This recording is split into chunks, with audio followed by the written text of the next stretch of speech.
Hello everyone. Today, I invite you to listen to a very touching story about conscience, hope, and the love of a teacher for her students. Many people once believed these students were foolish and hopeless, but one teacher refused to believe that. With patience, courage, and kindness, she helped them discover their hidden strength. This story is called "We Are the Stupid Ones." Before the story begins, imagine this moment. A classroom full of students who believe they are stupid. A young teacher who feels afraid and alone. A fight breaks out. Desks fall. Chairs crash. And someone says, quietly, "Teacher, don't waste your time with us. We are the stupid ones." But sometimes, the most powerful words in life are not the words people say about you. The most powerful words are the ones someone believes about you. Let us begin. Many years ago, a young teacher named Emily Carter started her first teaching job in a small countryside school. Emily was only 24 years old. She was excited, but also very nervous. Her classroom was the last class of the day. It was the 7th period. The sun was already low in the sky. The school building looked old and tired. The classroom walls were faded. Some desks were broken, but Emily still felt hopeful. This will be a good year, she told herself. The first 6 classes of the day went well. The students were quiet. They listened carefully. Emily felt proud. Maybe teaching would not be so difficult after all.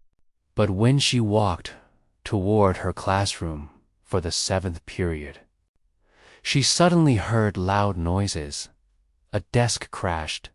Someone shouted. Something broke. Emily stopped outside the door. Her heart began to beat fast. She opened the door slowly. Inside the classroom, chaos filled the room. 2 boys were fighting on the floor. One boy held the other down around them. 12 other students watched. One boy shouted angrily, "Listen, you idiot. Leave my sister alone." The other boy shouted back, "I don't care about your sister." Emily froze. She had never seen anything like this before. She tried to speak loudly. "Stop. Stop fighting right now." 14 students turned and stared at her. The room became quiet, but the silence felt heavy. The boys slowly stood up. They looked at each other. Then they walked back to their seats. Emily felt small and powerless just then. Another teacher appeared at the door. His name was Mr. Howard. He was older and very strict. "Sit down." He shouted, "Be quiet and listen to your teacher." The students obeyed. But Emily felt embarrassed. Mr. Howard left. Emily tried to begin her lesson, but the students only watched her carefully. Their eyes were guarded, suspicious, like they were waiting for something bad to happen. When the bell finally rang, Emily felt exhausted. But before the students left, she stopped one boy. The boy who had started the fight. His name was Mark Rivera. Mark was tall, thin, and serious. His clothes were old and dusty. Emily spoke gently. Mark, why did you fight? Mark looked at the floor. Then he said something Emily would never forget. Teacher, don't waste your time with us. Emily blinked. What do you mean? Mark shrugged. We are the stupid ones. Then he walked away. Emily sat alone in the empty classroom. The words echoed in her mind. We are the stupid ones. She felt tired. Maybe she had made a mistake. Maybe she was not meant to be a teacher. Later that afternoon, Mr. Howard saw her in the hallway. Did those kids give you trouble? He asked. Emily nodded. Mr. Howard sighed. Don't worry about them, he said. They are migrant workers. Children. They live in poor shacks outside town. They come to school only when they feel like it. Most of them won't graduate. Emily looked shocked. What do you mean? She asked. Mr. Howard shrugged. They pick vegetables in the fields. They move from town to town. School isn't important to them. Just keep them quiet. Don't waste your time. But Emily could not forget Mark's voice. We are the stupid ones. That night, she could not sleep. She kept thinking about the students. Finally, she made a decision. If they believe they are stupid, she whispered, then tomorrow I will show them something different. The next afternoon, Emily walked into the classroom. The students sat quietly. They expected another boring lesson.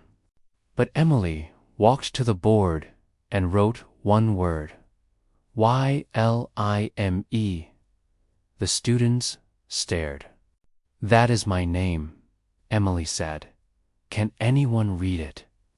The students laughed. That's not a real name, one girl said. It looks weird. Another boy said. Emily smiled. Then she turned around and wrote again. Emily. Some students gasped. You tricked us. Mark said. Emily nodded. Yes. Because when I was a child, I could not read well. Letters looked strange to me. I mixed them up. Teachers called me stupid. The room became quiet. The students looked surprised. You? Mark asked. You were called stupid. Emily nodded slowly. Yes, but I was not stupid. I only needed someone to help me. She looked around the room. No one in this classroom is stupid. If you believe that word, you can leave. But if you stay here, we will work, and we will work until you learn. Her voice became strong. You will graduate, and maybe some of you will go to college. The students stared at her.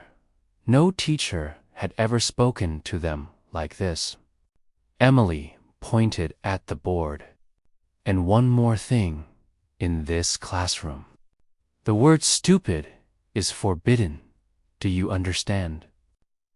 The students nodded slowly. Something had changed for the first time. They sat up straighter. The weeks passed. Emily worked harder than she ever had before. She stayed after school. She created games to help students read. She gave them real books instead of simple ones. Mark loved reading the most.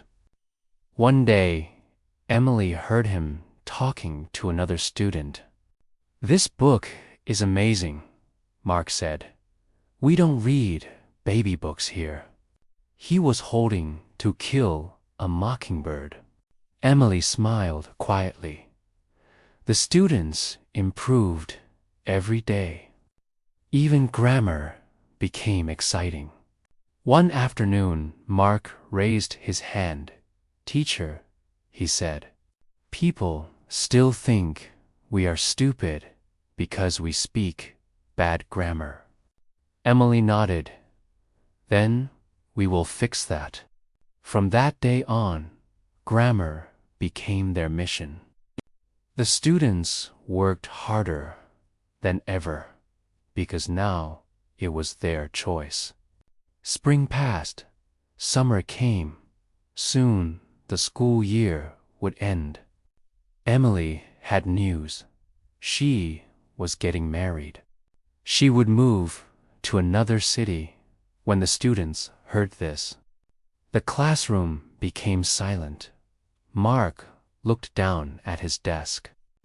The students felt sad, but they said nothing. On the last day of school, Emily walked toward the classroom. Suddenly, the school supervisor stopped her. "There is a problem in your classroom," he said seriously. Emily felt worried. She rushed to the room. She opened the door, and then she gasped. The classroom was full of flowers. Flowers on every desk.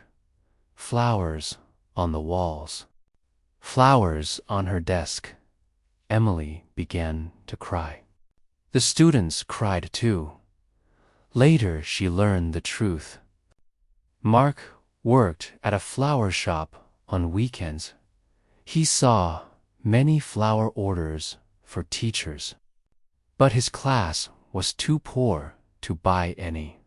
So, Mark asked the shop owner for leftover flowers.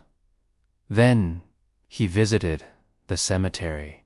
He told people about a teacher who was leaving.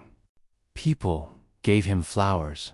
Together, the class decorated the room. Emily hugged her students. "You are not stupid," she whispered. "You never were." 28 years later, 28 years passed. Emily became a famous teacher. One day, a new student entered her class. The boy smiled. "My name is Daniel Rivera," he said. Emily looked at his name, Rivera. Her heart skipped. "Is your father named Mark?" she asked. The boy nodded. "Yes." "He said you were his favorite teacher." Emily laughed. Sometimes the most important lesson in life is simple. When someone believes in you, your whole life can change. Thank you for watching and listening to the touching story, We Are the Stupid Ones. If you enjoyed this story and found it meaningful, please subscribe, like, comment, and share to support our channel. We look forward to seeing you in the next videos. Goodbye, and see you again soon.